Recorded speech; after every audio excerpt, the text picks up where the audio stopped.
The test is in 4 parts: Part 1, Part 2, Part 3, and Part 4. Now look at Part 1. Part 1. You are about to hear a telephone conversation between a man and a woman about a rental property. First, you have some time to look at questions 1 to 7.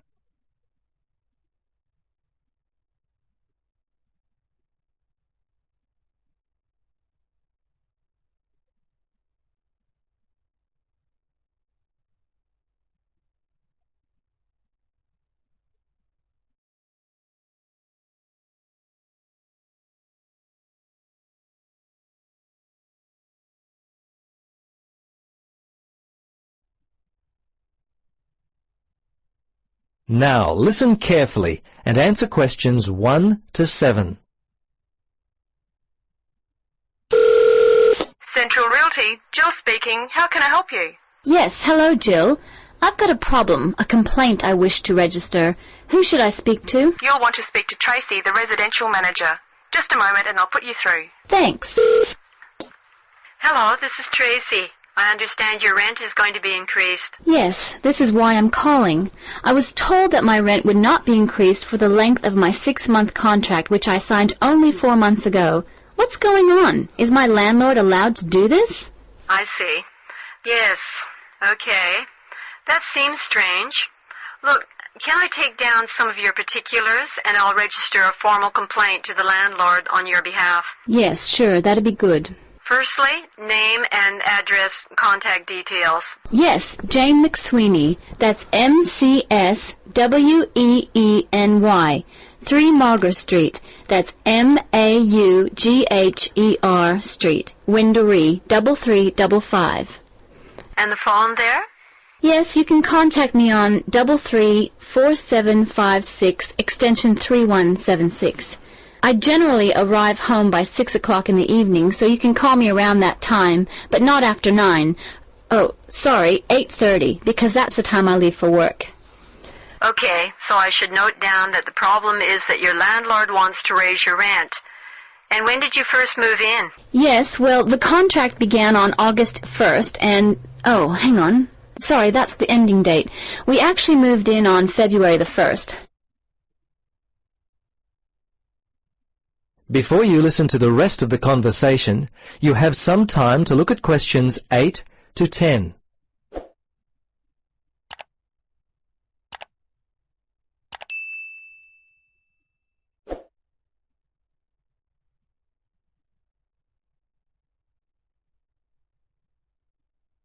Now, listen carefully and answer questions 8 to 10. Okay. Good. Now, if need be, you will have to send a letter to the Rental Tenancy Board. But as I said, first let us approach your landlord on your behalf and see if we can work out the problem before it gets to that situation. I'd be very surprised if you have to send a letter. 95% of these kinds of problems get solved early on. Okay. Now, if you have any problems you need to discuss, feel free to come in and talk with the general manager. In the meantime, if you would just wait until we receive an answer from your landlord, we'll be able to then plan our next step. Is there anything else I could be doing?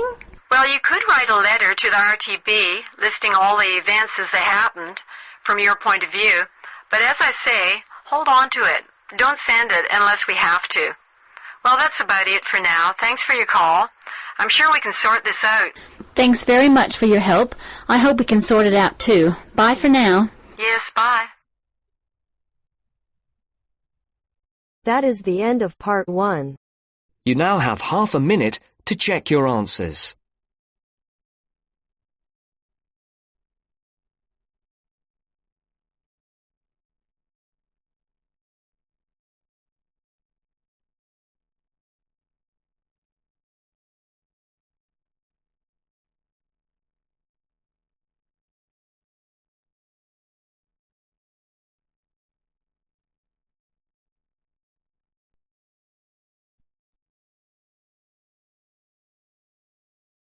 Now turns to Part 2.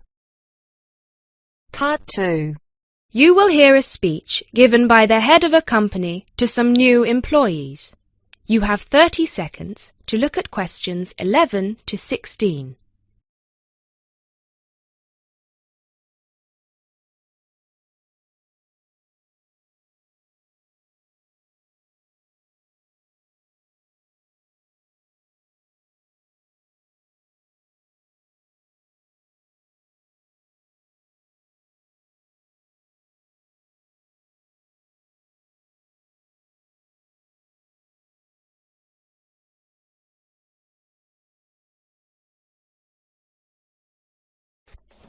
First of all, a warm welcome to Barker's Country Safaris. We're delighted to have you all on board for this season. I know you've all been told a bit about the company when you had your job interview, but I thought it would be worth telling you a bit more about ourselves. Barker's was set up 10 years ago by myself, John, and my then girlfriend and now wife, Nancy. We started it initially just as a hobby. We felt that there was a good opportunity to share our love of the countryside in this part of the world with the many visitors who come here. As you know, most people come for the beaches in the summer, but there is so much more to the region, and this is what we wanted to exploit.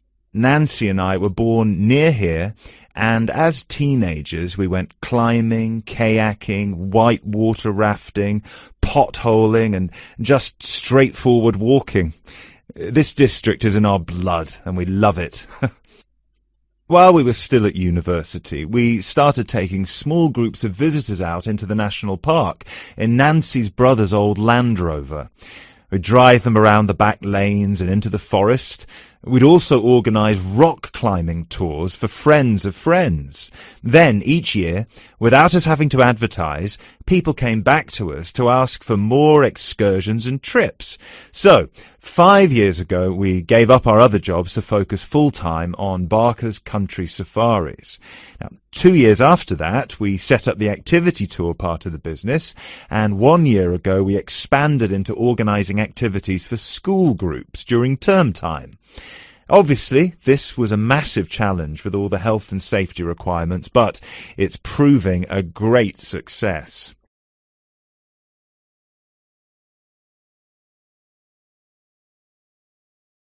You now have 30 seconds to look at questions 17 to 20.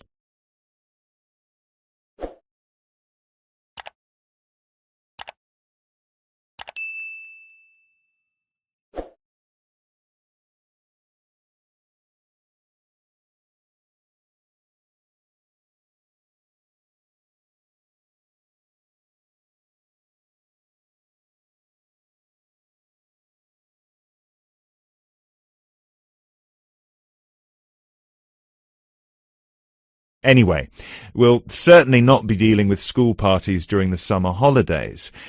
Our clients for the next 3 months are mostly family parties or groups of friends, and I'd like to talk a bit now about the tours we offer and what your responsibilities will be. Our most popular excursion is the Woodland Tour and Trail. Now, often this is sold out and we have all of our 10 jeeps in convoy with 8 people in each jeep. It's a lot of fun. These tours really offer a taster of what we can provide. So as both driver and guide, it is important that you do a good job here so they come back for the bigger tours. I will talk about the commission package later.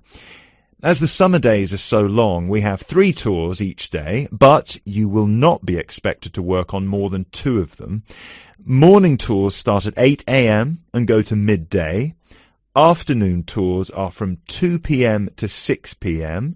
and then evening ones 7 p.m. to 11 p.m. All the tours follow the same route, and you should have made yourselves familiar with all the key information. This was provided to you in the information pack you were sent when you accepted the job offer. This is important, so if you haven't had time yet, please do so now. Our second most popular tour is the Family Exclusive. Now, this tour is for the whole day and for only 1 group. Usually it is just 1 jeep, but sometimes there are 2 if the party is large. These tours go from 10 a.m. till 5 p.m. and include lunch at the Brown Bear in Lower Middleton. We have a number of different routes for these tours, as we don't want our premium clients being made to feel that they are part of a large package deal. You'll be told which route to take with your weekly schedule.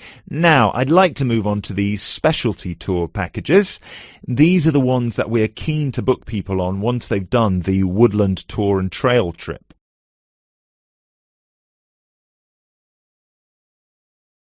That is the end of part 2. You now have half a minute to check your answers.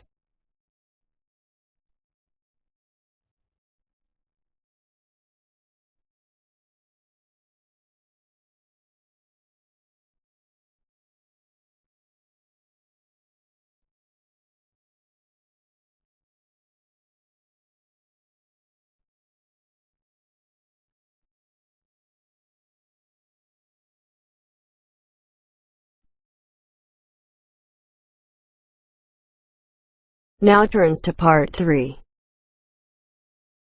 Part 3. You are going to hear a conversation between Sally and Ben.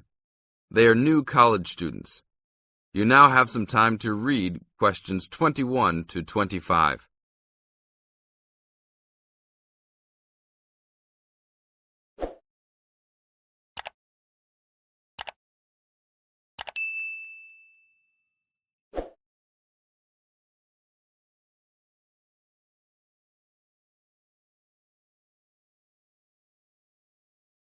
Now, listen to the first part of the conversation and answer questions 21 to 25.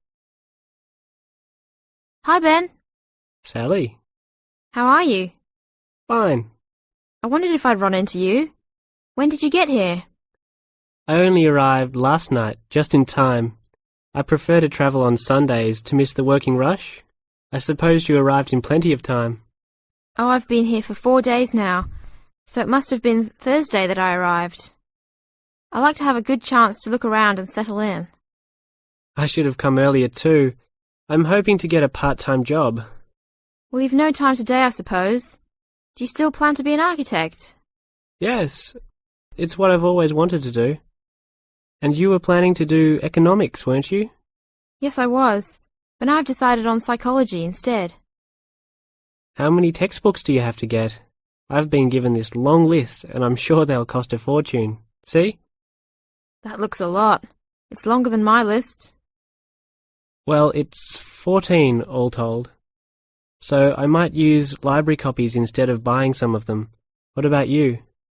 I'll probably buy the whole lot of mine because I only have 5 on my list, although I'm sure there are many more I'll have to read. Luckily, we don't have to read them all straight away. Have you got your class timetable yet? It came with the book list. When do your lectures start? Tuesday. That's tomorrow. How about yours? Oh, I've got an extra day, the day after yours start. Now you have some time to read questions 26 to 30.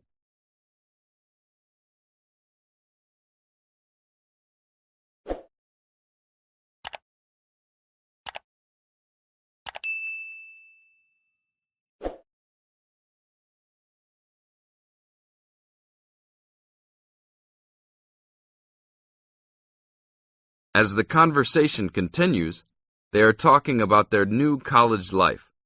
Listen carefully and answer questions 26 to 30. It's nothing like school, is it? Not so far, and the lectures will certainly be different. Do you have any special approach for keeping up with lectures and the amount we have to read? Well, I usually try to read every word in a book, in case I miss something important. So I suppose I'll try to write down every word of the lecture if I can. Oh, I couldn't do that. I'd get cramp in my fingers, and I wouldn't really hear what was being said. I usually skim a book when I read, and underline key parts, so I guess I'll try to make notes on the main points of the lecture. Have you thought of using a cassette recorder? You mean to record the lecture? Yep. Then you could make really good notes. Is it allowed? I think so. It must be. Plenty of people seem to do it. It has to be better than trying to write every word as you listen. Anyway, what's your first lecture about? Oh, it's on the Industrial Revolution. The Industrial Revolution? Sounds boring to me. Not really. It made a big difference to everything, including architecture eventually. So what's your first lecture about? It's about what separates humans from other animals. Okay. Look, I was on my way to the library to check out some of these books on my list. I have a tutorial paper to give in a couple of weeks. Oh, what's the topic? Well, I think our lecturer must have trouble thinking up topics. The topic is, why study architecture? I don't know. It could give you a chance to set out what you want to do. I guess so. Have you been given any tutorials to do yet? Yes. Mine is called Needs for Sleep. Sounds almost as interesting as mine. That is the end of part 3. You now have half a minute to check your answers.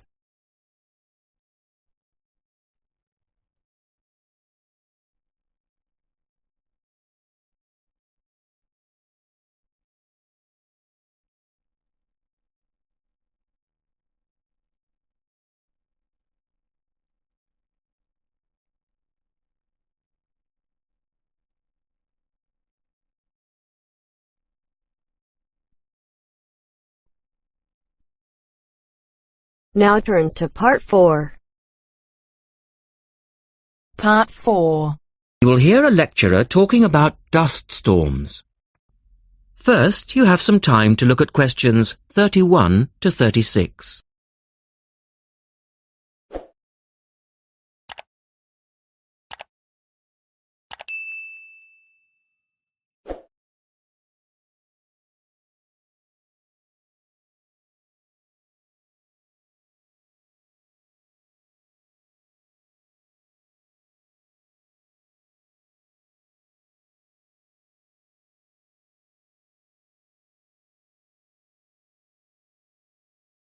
Now listen carefully and answer questions 31 to 36.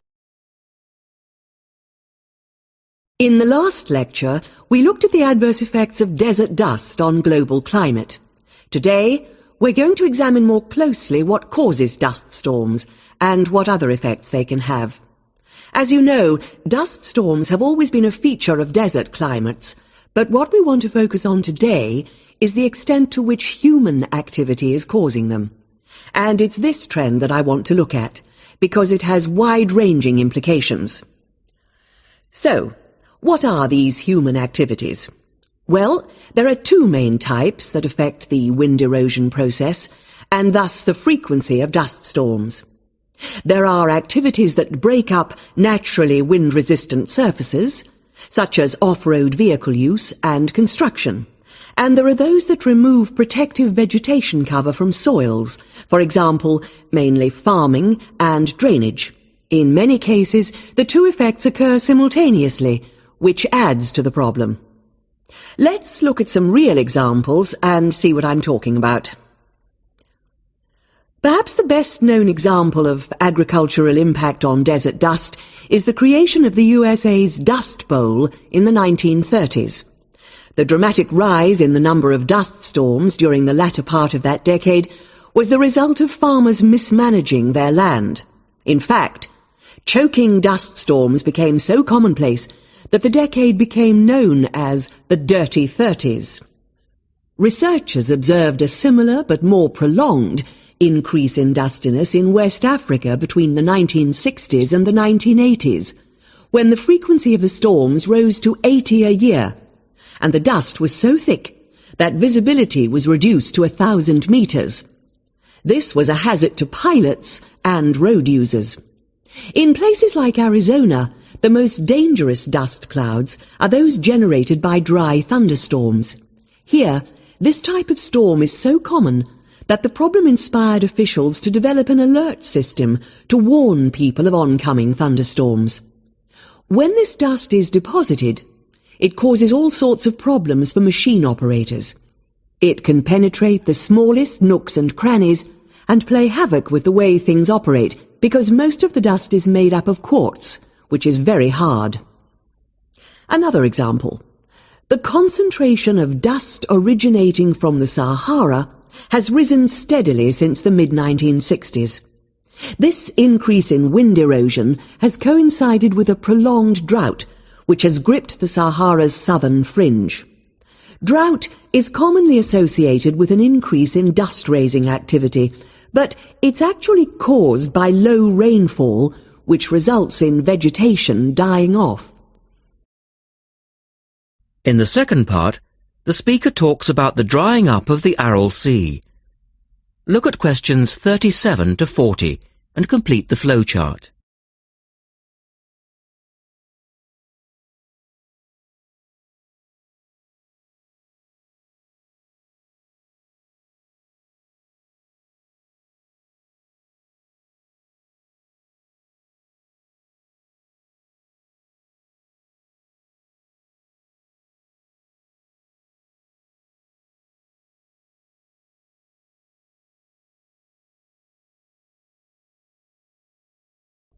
One of the foremost examples of modern human-induced environmental degradation is the drying up of the Aral Sea in Central Asia. Its ecological demise dates from the 1950s, when intensive irrigation began in the then Central Asian republics of the USSR. This produced a dramatic decline in the volume of water entering the sea from its two major tributaries. In 1960, the Aral Sea was the fourth largest lake in the world, but since that time it has lost 2/3 of its volume. Its surface area has halved, and its water level has dropped by more than 216 metres. A knock-on effect of this ecological disaster has been the release of significant new sources of wind-blown material as the water level has dropped. And the problems don't stop there. The salinity of the lake has increased so that it is now virtually the same as seawater. This means that the material that is blown from the dry bed of the Aral Sea is highly saline. Scientists believe it is adversely affecting crops around the sea because salts are toxic to plants. This shows that dust storms have numerous consequences beyond their effects on climate, both for the workings of environmental systems and for people living in drylands. That is the end of part 4. You now have half a minute to check your answers.